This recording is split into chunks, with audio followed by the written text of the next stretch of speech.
La parábola del hijo pródigo es una de las parábolas más conocidas de Jesús.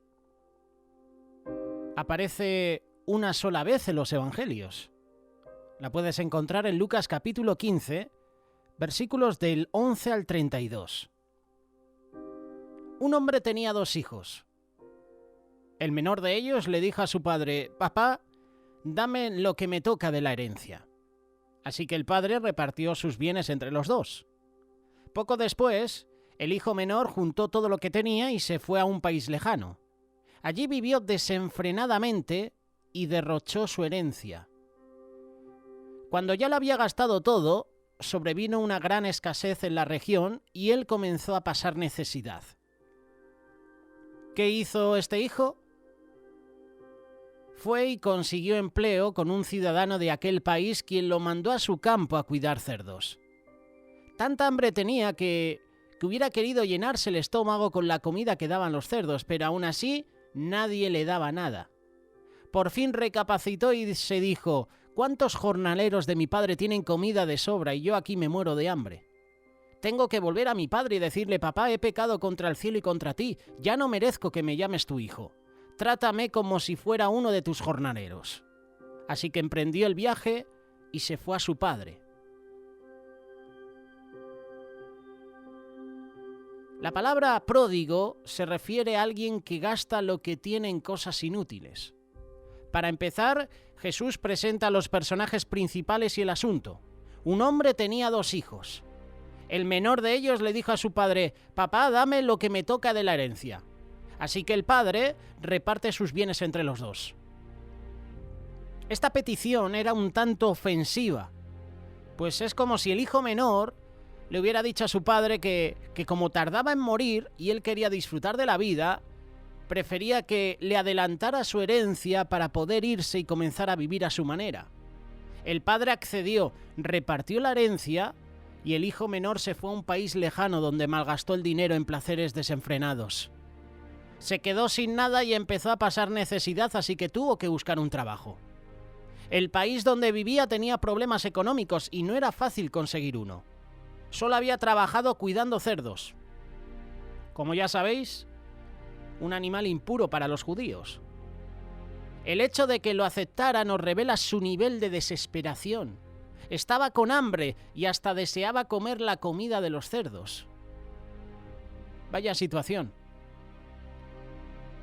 El joven recuerda que en su casa los jornaleros que trabajan para su padre vivían mejor que él y decidió regresar. Ensayó como un mini discurso con el que intentaría convencer a su padre para que le diera un trabajo. Él sabía que la ofensa contra su padre había sido enorme y ya no aspiraba a ser tratado como hijo. Sin embargo, el amor de su padre era muy grande.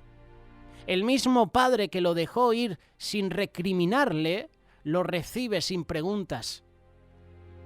Todavía estaba lejos cuando su padre lo vio y se compadeció de él. Salió corriendo a su encuentro, lo abrazó y lo besó.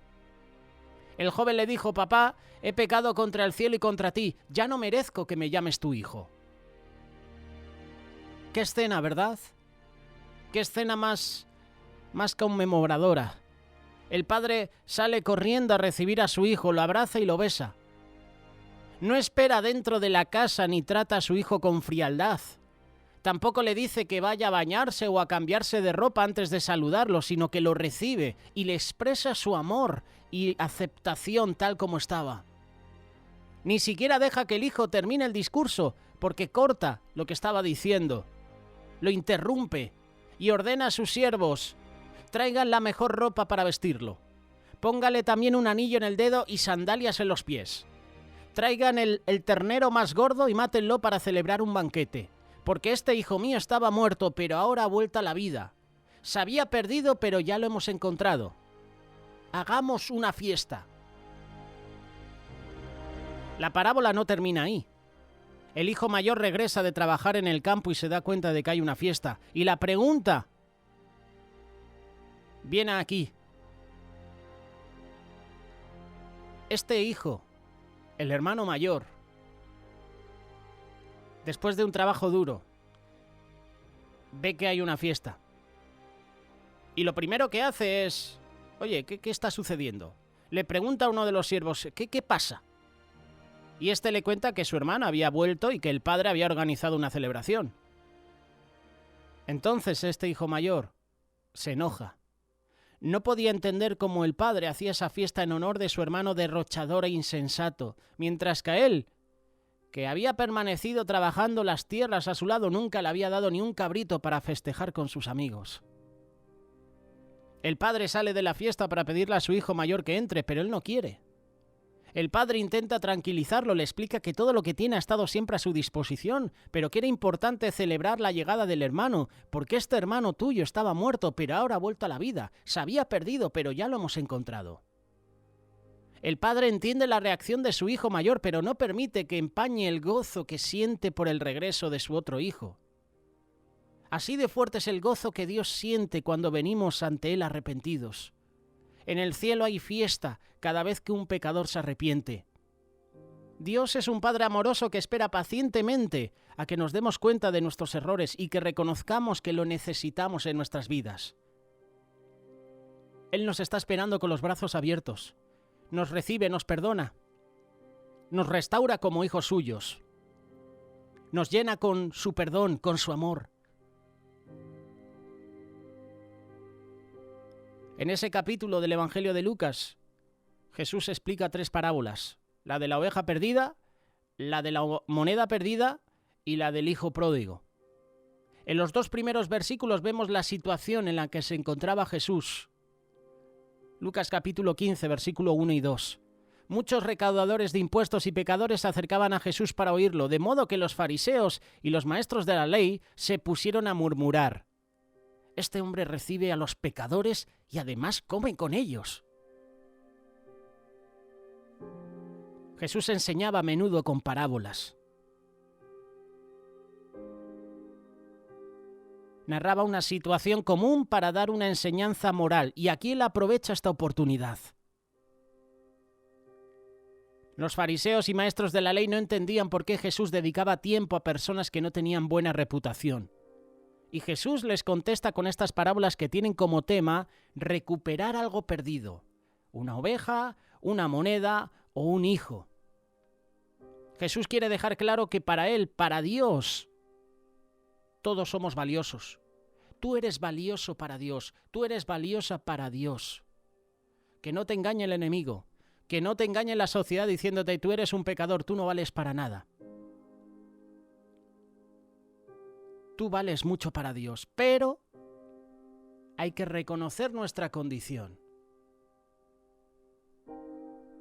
Si tú te arrepientes, el Señor te recibe. También habla sobre la importancia del arrepentimiento, estas parábolas, y el gozo que éste trae al corazón de Dios. Le digo que así es también en el cielo. Habrá más alegría por un solo pecador que se arrepiente que por 99 justos que no necesitan arrepentirse. El final de la parábola de la moneda perdida expresa el mismo sentir. Les digo que asimismo se alegra Dios con sus ángeles por un pecador que se arrepiente. Esta es la clave de todo: arrepentimiento. Tenemos que arrepentirnos de nuestros pecados, tenemos que reconocer que hemos fallado a Dios. Tenemos que reconocer que estamos en pecado. Tenemos que reconocer que estamos alejados de Dios, que estamos separados de Él porque estamos practicando pecado. Hasta que no haya un arrepentimiento sincero, el Señor no nos va a aceptar. Tenemos que confesar ese pecado delante del altar. Sea el pecado que sea, preséntate en el altar, preséntate ante Dios. Pero hazlo humillado, reconociendo tu condición.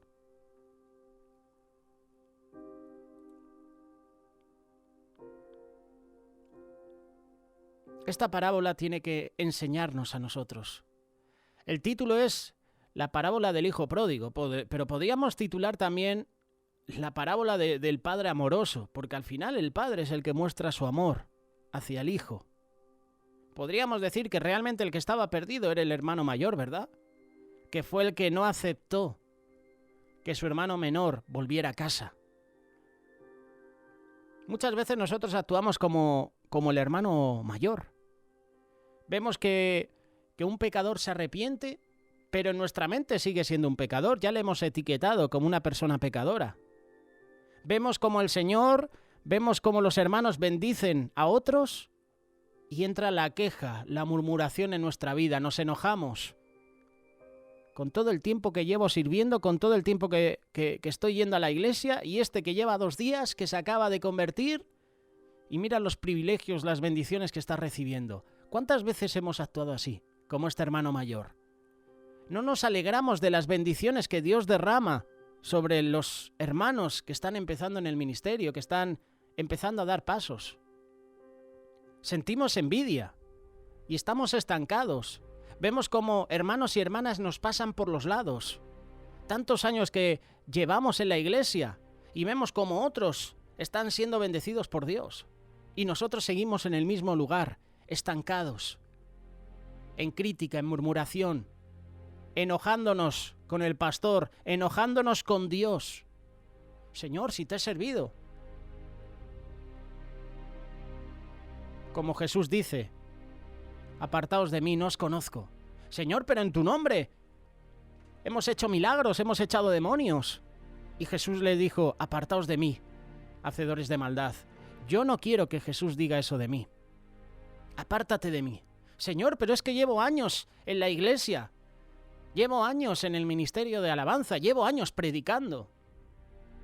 ¿Te imaginas que el Señor te diga eso? Seguramente todos, o la mayoría de nosotros, conocemos esta parábola de Jesús. Y seguramente sabemos cuál es el final de esta parábola, ¿verdad? El hijo pródigo regresa a casa arrepentido y avergonzado y siendo recibido por su padre con amor, con misericordia y siendo además restaurado por completo, con un nuevo vestido, con un nuevo calzado en sus pies, con un anillo en su mano. Podemos hacernos una pregunta importante cuando leemos esta parábola. Si sabemos cuál es la clave para ser restaurados, si sabemos qué tenemos que hacer para transformar nuestra vida, ¿por qué seguimos en pecado? ¿Por qué seguimos apacentando cerdos? Apacentar cerdos significa para un cristiano estar viviendo una vida que no es la que nuestro Dios quiere para nosotros. Lejos de su camino, enredados en pecados, en vicios, en derrota, siendo humillados, avergonzados por el mundo y además con el corazón lleno de tristeza y amargura. Recuerdo ese momento donde Jesús libera de esos demonios a ese endemoniado que vivía en Gadaria. ¿Qué estaban apacentando los pastores de esa zona? Cerdos. Es decir, que era un pueblo que no creía en Dios. Era un pueblo que estaba apartado de Dios. Recordar que los judíos no podían tener contacto con los cerdos. Para ellos el cerdo era un animal impuro. Así que te das cuenta que los que apacentaban cerdo no eran judíos, eran gentiles. Si no, estarían apacentando ovejas. ¿Dónde se va el hijo pródigo? A otro país, lejos de su padre, lejos de su casa. ¿Y qué apacienta? Ovejas, ¿no? Cerdos. Es decir, que va a un lugar donde no había judíos. Eran gentiles. ¿Por qué seguimos nosotros apacentando cerdos cuando deberíamos apacentar ovejas? ¿Por qué nos enredamos con las cosas del mundo?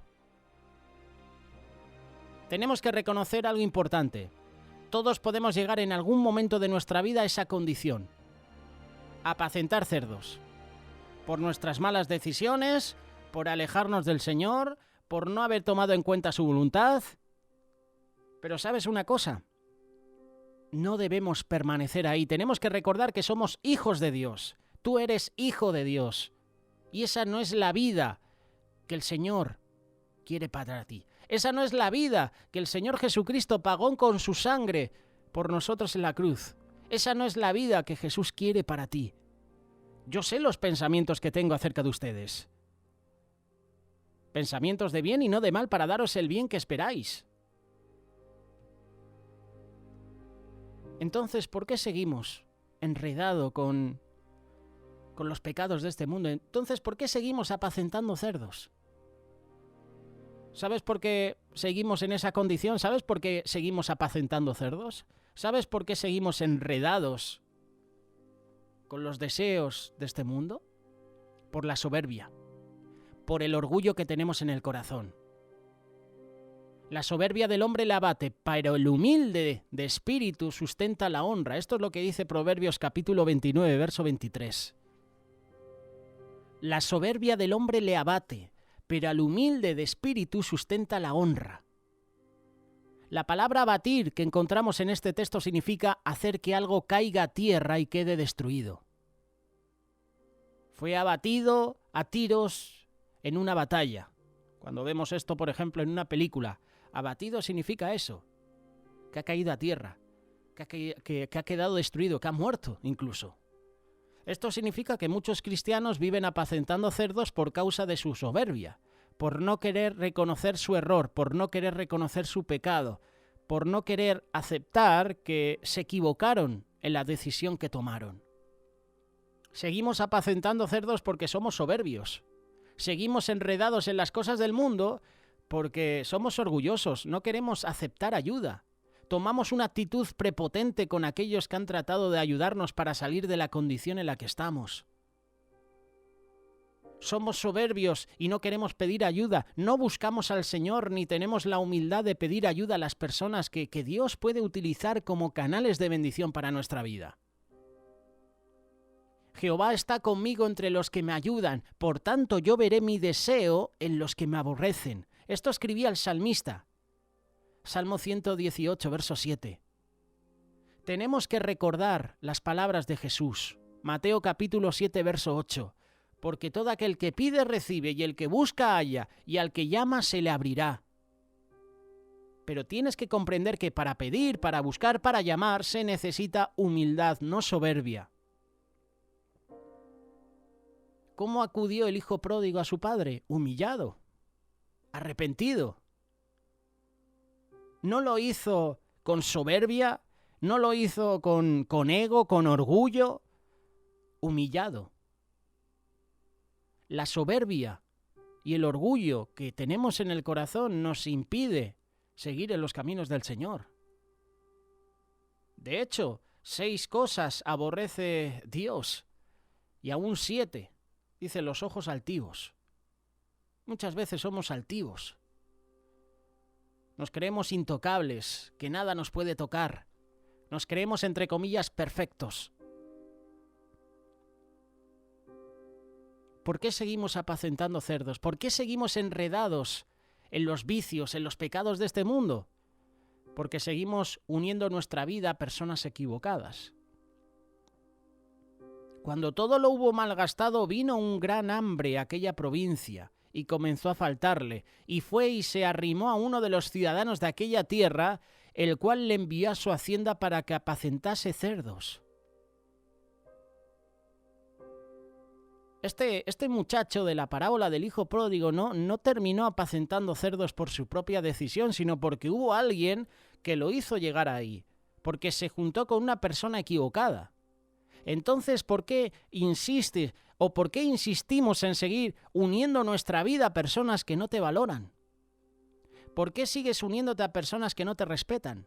Que no son verdaderos amigos, porque este hombre de la parábola no era amigo del hijo pródigo. Si fuera amigo, no le da un trabajo de apacentar cerdos, le da otro trabajo mejor. No era un amigo, no era un verdadero amigo. Hay personas que no quieren lo bueno para tu vida. Y yo conozco a muchas personas que en su vida solo hay crítica, murmuración hacia otras personas y no desean el bien. Solo saben hablar mal de otros. En su grupito de chicos y de chicas solo se dedican a hablar mal de los demás. Te vas a encontrar con personas así que no van a desear el bien para tu vida.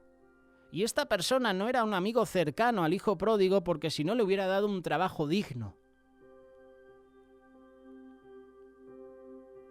Si yo tengo un amigo y necesita un trabajo, necesita que le ayude, yo le voy a dar un trabajo que sé que va a ser beneficio para los dos, para mí y para él. No le voy a decir apacienta los cerdos. El trabajo más asqueroso, podríamos decir, de todos los que había. Limpiar la basura de los cerdos. Ya sabes que el cerdo, tú le puedes limpiar ahora y en 5 minutos está sucio otra vez. Apacentar cerdos. Aunque son duras las palabras de Jesús, nos deben hacer reflexionar.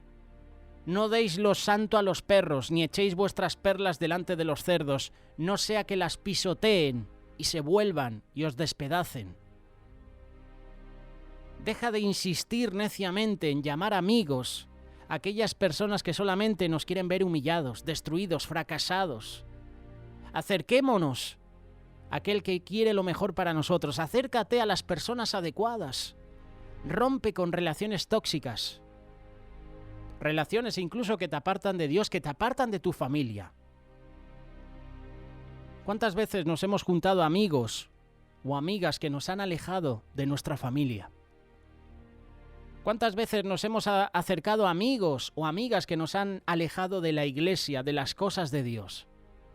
¿Cuántas veces? Analízalo durante unos segundos. ¿Cuántas veces te has acercado a las personas equivocadas y te han aconsejado mal? Y ese consejo te ha hecho daño a ti y además ha hecho daño a tu familia. ¿Cuántas veces?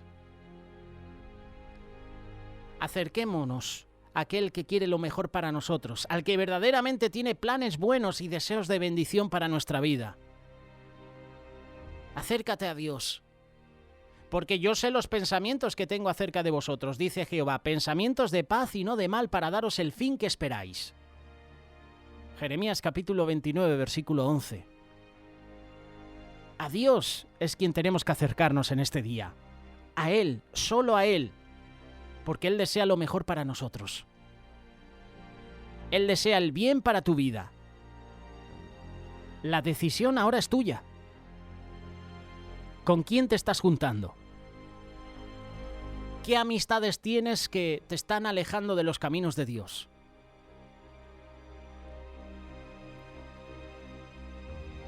¿Por qué seguimos apacentando cerdos? ¿Por qué seguimos enredados con los vicios de este mundo? Por nuestras amistades. Por las amistades equivocadas que tenemos. Por la soberbia que hay en nuestro corazón. Por el orgullo. ¿Por qué seguimos enredados con los vicios de este mundo, con los pecados que ofrece el mundo? Porque no tenemos una visión de fe. Y volviendo en sí dijo, ¿cuántos jornaleros en la casa de mi padre tienen abundancia de pan y yo aquí perezco de hambre? Me levantaré e iré a mi padre y le diré, Padre, he pecado contra el cielo y contra ti. La transformación en la vida de este joven comenzó con un cambio de visión de su propia vida. Recordó de quién era hijo, reconoció que esa no era la vida que a su padre quisiera que él viviera. Él dijo, me levantaré, y eso es lo que nosotros tenemos que hacer. Esforzarnos, dejar de tener una visión de derrota de nuestra vida. Tenemos que tener una visión de fe, una visión de esperanza, mirando a Jesús, puestos los ojos en Jesús. Esa es la clave de todo, poner nuestra visión, nuestra vista en Jesús. Porque si te digo yo ahora, esfuérzate, levántate, no es un mensaje bueno para tu vida. Y tú dirás, ¿cómo que no es un mensaje bueno para mi vida? Que tú digas, levántate, esfuérzate. Sí, porque es un mensaje humanista. Estoy haciendo como hacen últimamente los predicadores, o los consejeros, o los coaching, o como se quieran llamar. Mensajes humanistas de que tú puedes, levántate con tu propia fuerza. Mensaje humanista. Si escuchas esto en una iglesia, si escuchas a una persona que te comparte de esta manera, ten cuidado. Porque ese mensaje es motivacional, se deja guiar por sentimientos. Levántate, tú sí que puedes. Yo no puedo. Yo necesito a Dios en mi vida. Mi vista, mi visión tiene que estar puesta en Él. Puestos los ojos en Jesús. Cuando Pedro quitó la vista de Jesús, cuando empezó a caminar sobre el agua, se hundió. ¿Por qué? Porque miró a otras cosas, porque vio las olas, porque vio los problemas, porque vio las dificultades. Cuando tú y yo quitamos la vista de Jesús, sucede eso en nuestra vida. Nos empezamos a hundir. Porque hemos puesto nuestra vista en cosas materiales, hemos puesto nuestra vista en lo que el mundo nos puede dar, hemos pensado yo podré con esta mi fuerza, y al final todo lo contrario. Solo yo no puedo, necesito a Dios en mi vida. No solamente necesitamos tener una visión de fe, necesitamos esforzarnos y levantarnos tomados de la mano de Dios para salir de donde estamos. Y aunque tu principio haya sido pequeño, tu postrer estado será muy grande. Job capítulo 8, verso 7. Todo lo puedes en Cristo que te fortalece. No es todo lo puedo en mis propias fuerzas y esas fuerzas me van a fortalecer, no. Todo lo puedo en ¿quién? En Cristo. Él es la clave de todo, Cristo. Poner nuestra mirada en Él. Y lo curioso de esta parábola también es que dice, he pecado contra el cielo y contra ti. Pone al Padre en segundo lugar, porque primero reconoce que ha pecado contra Dios. Esa es la actitud. Siempre que falles, siempre que cometas pecado, el pecado en primer lugar va a ser contra Dios. Y después seguramente contra una persona o contra ti mismo. Pero en primer lugar siempre fallamos a Dios. He pecado contra el cielo y contra ti. Este hijo pródigo tenía las cosas claras. El orden de prioridades era, he fallado primero a Dios. Y luego he fallado a mi padre, a mi familia. ¿Cuántos de nosotros hemos fallado a Dios? Lo hacemos todos los días, con nuestros pecados. Este joven nos da una lección, lo creas o no. Volvió en sí, entró en razón. Dijo, con lo bien que estaba en la casa de mi padre, y aquí estoy mendigando y aquí me muero de hambre. Hay muchos que no entran en razón, que dicen, ¿para qué voy a volver? No me van a recibir.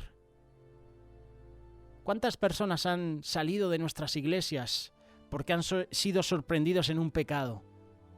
¿O han sido exhortados porque han hecho algo mal? Y se han apartado de la iglesia. Y les has preguntado, oye, ¿por qué no vuelves? Y dice, ¿para qué? Me van a ver con malos ojos. ¿Qué van a decir de mí? Qué triste es que esto suceda entre los cristianos. En vez de restaurar, en vez de bendecir la vida, nos creemos dioses, y echamos a la gente, permitimos a quien entrar. Como leímos hace un tiempo atrás sobre esas ovejas, que había ovejas que estaban heridas, había ovejas engordadas, había ovejas perniquebradas, y dice el pasaje que las ovejas gordas empujaban a las débiles. Muchas veces nosotros actuamos como estas ovejas que menciona Ezequiel. Empujamos a otras fuera del rebaño. En vez de restaurarlas, en vez de bendecirlas, las echamos. Este joven entró en sí y dijo, voy a volver a la casa de mi padre. Y esa es la actitud que tenemos que tener de volver a la casa del Padre. Aunque hablen mal de ti, vuelve a los caminos del Señor. Vuelve porque Él te está esperando con los brazos abiertos. Vuelve arrepentido y Dios te restaurará. Lo hizo conmigo, lo está haciendo con muchas vidas, lo va a hacer contigo.